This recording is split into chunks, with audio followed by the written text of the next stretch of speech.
สบายดีตอนเช้าพ่อแม่พี่น้องวันนี้งานแจกข้าวอยู่บ้านน้องเคนเลิงคำไปเบิ่งนำกันหลายคนอยู่เนี่ยพี่น้องเฮา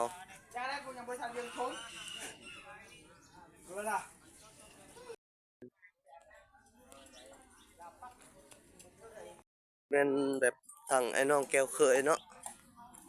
มาเบิ่งนำกันตอนนี้เพิ่นก็ทำเฮ็ดเวทแล้วพักผ่อน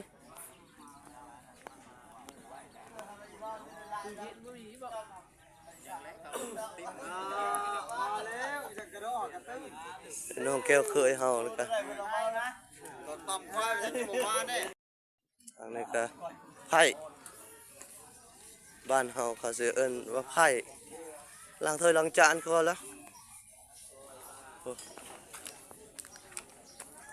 แม่โค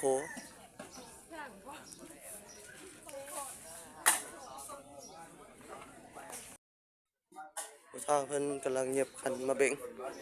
สิตั้งกองบุญมื้อนี้แล้วพี่น้องเอ้ย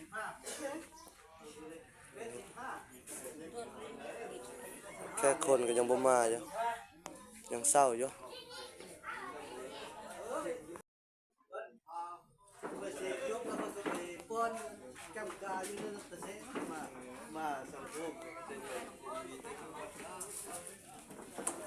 กล้องสั้นนะ